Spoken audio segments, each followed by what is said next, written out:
একটু আসি দুপুরে খাওয়ার পরে সবার একটু যেমনই দিচ্ছে এমনই একটা প্রোডাক্টের ট্রেনিং, এটার নাম হলো জিঙ্ক।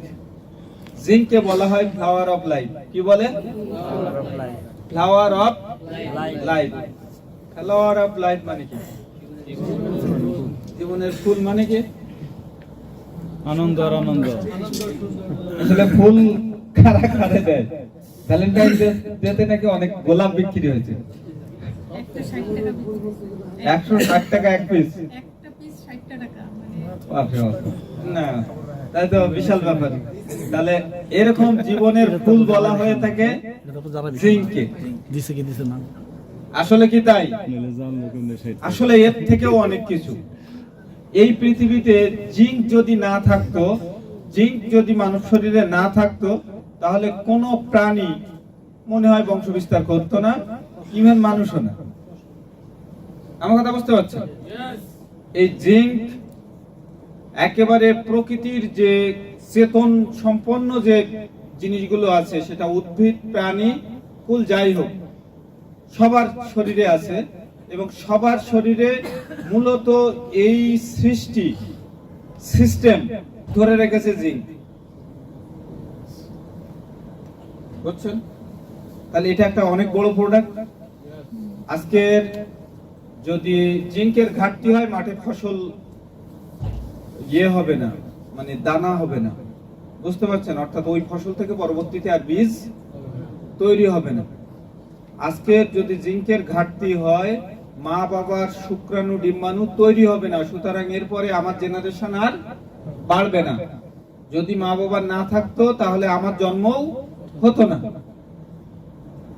এখন এই জিঙ্ক কিসের অংশ? অ্যাকচুয়ালি এই জিঙ্ক হলো আমাদের এই যে এন্ডোক্রাইন সিস্টেম। এন্ডোক্রাইন সিস্টেম মানে কি? হরমোন সংবহন তন্ত্র। হরমোন সংবহন তন্ত্র, এই হরমোনের খেল সারা পৃথিবীতে নাকি? তো এই হরমোন সংবহন তন্ত্র ডেভেলপ হতো না। এখন দেখেন, এই যে হরমোন সংবহন তন্ত্র কোথা থেকে নিয়ন্ত্রিত হয়? এটা হলো pituitary, pituitary gland, pineal gland. হ্যাঁ, এরপরে পিটুইটারি, প্যারাপিটুইটারি, পিনিয়ালের পরে পিটুইটারি, প্যারাপিটুইটারি, থাইরয়েড, প্যারাথাইরয়েড, থাইমাস, এই যে থাইমাস গ্রন্থি, সুপ্রেনাল অর্ডিনাল গ্রন্থি, প্যানক্রিয়াস, এরপরে আমাদের নারী পুরুষ রিপ্রোডাক্টিভ সিস্টেম। তো এগুলো সব মিলেই হলো অ্যাকচুয়ালি হরমোন সংবহন তন্ত্র। এই হরমোন সংবহন তন্ত্রের একটা ছোট পার্ট হলো রিপ্রোডাক্টিভ সিস্টেম। পুরুষের আলাদা, নারীর আলাদা, কিন্তু মূলত অন্য অর্গানগুলো এই মানে এন্ডোক্রাইন সিস্টেমে, বাকিগুলো সব এক। তাহলে জীবনে এই এন্ডোক্রাইন সিস্টেমের রোল চলছে। এখন একটা বাচ্চা হাসবে, খেলবে, কাঁদবে, নাচানাচি করবে, লাফালাফি করবে, এটা এর জন্য স্বাভাবিক নাকি? নাকি এইটা এর জন্য স্বাভাবিক। এখন এইটা যদি না হয় তাহলে ওইটা জিঙ্কের ঘাটতি নাকি? এখন এই বাচ্চাটা বড় হয়েছে, ছেলে কিংবা মেয়ে, তো ছেলে বড় হয়েছে, এখন মেয়েদের দেখে তাকালে লজ্জা করে, ভয় পায়, তার মানে ওর হলো জিঙ্কের ঘাটতি। বুঝতে পারছেন? আবার একটা মেয়ে বড় হয়েছে, ও ছেলেদের দিকে তাকাতে লজ্জা পায়, ওর হলো জিঙ্কের ঘাটতি। বুঝতে পারছেন?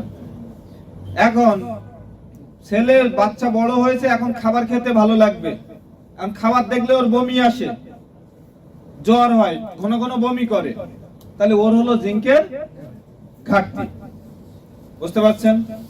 একজন লোক ডাস্টবিনের ধার দিয়ে হেঁটে যাচ্ছে, বিন্দাস, গন্ধ টন্ধ কিছু লাগতেছে না, ফ্রেশ মাইন্ডে, আরেকজন নাক চেপে এরকম করে দৌড়াচ্ছে।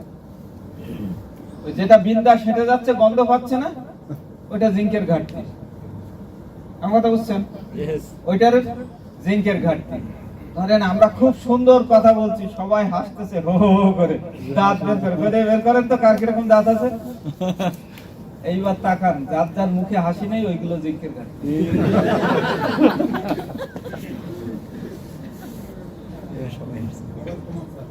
নগদ প্রমাণ জিঙ্কের কি পাইছেন? পাইছেন? এখন ধরেন আমরা খুব দুঃখের কথা বলছি, সবাই ছলো ছলো আখি, হ্যাঁ, একেবারে গদগদ ভাব, কারো কারো চোখের পানি একটু গড়ানো শুরু করেছে, আর একজন দাঁত কেলায় হাসতেছে। বুঝতে পারছেন? ওইটা জিঙ্কের ঘাটতি। কি বোঝাতে চাচ্ছি আমি কি বলতে চাচ্ছি তা আসলে যে পরিবেশে যার যেটা প্রয়োজন, তার যদি সেইটা না আসে, বুঝতে হবে ওইটা জিঙ্কের ঘাটতি। এখন অনেক প্রেম করে বিয়ে করেছে, দুইজন দুই খাটে ঘুমায়, জিঙ্কের ঘাটতি। বুঝতে পারছেন? বিয়ে করেছে, এখন 12 বছর বাচ্চা হয় না, পিরিয়ড ঠিক মতো হয় না মায়ের, ওটা জিঙ্কের ঘাটতি। তাহলে কি জিঙ্কের রোগী খোঁজা লাগবে? সব ঘরে ঘরে আছে, সব ঘরে ঘরে আছে। এখন যার শরীরে জিঙ্ক নাই, তার শরীরে যৌবন নাই, আর যৌবন না থাকলে মুখে রক্ত নাই, চেহারা ভালো নাই, মুখে হাসি নাই, তার মানে যে মুখ ফ্যাকাশে, সাদামাটা জীবন যাচ্ছে, দিন এই তো কেটে গেলেই চলে দিন, হ্যাঁ, তো এইভাবে যার দিন কাটতেছে, তারও জিঙ্কের ঘাটতি। মানে জীবনে আর তার উচ্ছ্বাস হারিয়ে ফেলেছে, কোন ক্রমে দিনটা পার করলে হয়, কেটে কুটে গেলেই হয়, জীবনের তাপ উত্তাপ হারিয়ে ফেলেছে। ওর নাম কে? সদানন্দ বিন্দাস। বুঝতে পারছেন? এর হলো জিঙ্কের ঘাটতি। বুঝতে পেরেছেন? তাহলে জিঙ্ক জীবনের উচ্ছলতা আনে, যে পরিবেশে যেটা দরকার সেটা নিয়ে আসে, নারী পুরুষের বন্ধন সুদৃঢ় করে, মানুষ মানুষকে ভালোবাসতে শেখায়, খাদ্যাভ্যাস তৈরি করে, খাবারের গন্ধ মানুষকে প্রলুব্ধ করে, পরিবেশ কাছে টানে দূরে টানে। এখন একটা ফুল বাগানে গেলে উফ, মনটা কি ভরে উঠেছে, আর দুর্গন্ধযুক্ত জায়গায় নিয়ে যদি আপনাকে দাঁড় করানো হয়, তাহলে সেখান থেকে বেরোতে পারলে বাঁচি, মানে ওখান থেকে আপনাকে বের করে দিতে চাচ্ছে আপনার মন, আপনার শরীর, নাকি?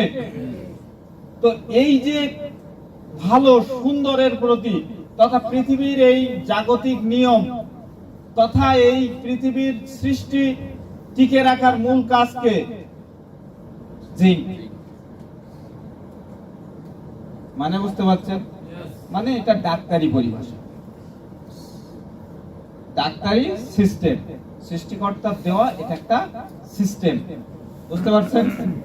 তো এই জিঙ্ক সিস্টেম যদি আপনার শরীরে নষ্ট হয়ে যায়, তাহলে আপনি জীবনের তাপ উত্তাপে হারিয়ে যাবেন। এখন আমরা আসি, দেখেন আমরা বলেছি যে পূর্ণাঙ্গ রূপে এন্ডোক্রাইন সিস্টেম ডেভেলপের জন্য আসলে জিঙ্ক দরকার। একটা মানুষ যখন ছোট থাকে, তখন যদি কোনো অবস্থায় থাইরয়েড প্যারাথাইরয়েডে আক্রান্ত হয়, তাহলে হয় সে অনেক বেশি মুটিয়ে যাবে, আর না হলে যদি হাইপোথাইরয়েডে আক্রান্ত হয়, তাহলে অনেক বেশি চিকন হয়ে যাবে। বুঝেছেন? শরীর ফ্যাকাশে হয়ে যাবে, রক্তহীন হয়ে যাবে। অন্যদিকে যদি থাইরয়েড টিএসএইচ বেড়ে যায় অনেকটা, অর্থাৎ 5-এর উপরে চলে যাচ্ছে, বাচ্চাটার বয়স অল্প কিন্তু ওজন অনেক ভারী, কোনো অবস্থায় ওজন কমানো যাচ্ছে না, তাহলে তাকে কি করতে হবে? প্রথমত আমি আবার বলছি, আমরা পৃথিবীর জীব, পৃথিবীর একটা টুকরো, পৃথিবীর কোন নিয়মের বাইরে আমরা ভালো থাকতে পারবো না, প্রকৃতির সাথে আমাদের চলতে হবে। তাই একটা মানুষের সবার আগে গায়ে রোদ লাগানো, ভিটামিন ডি এবং ডি ম্যাগনেট, এই মাটিতে খালি পায়ে হাঁটার অভ্যাস তৈরি করতে হবে। এরই কারণে আমাদের এই হরমোনাল ডিসএবিলিটি তৈরি হয়।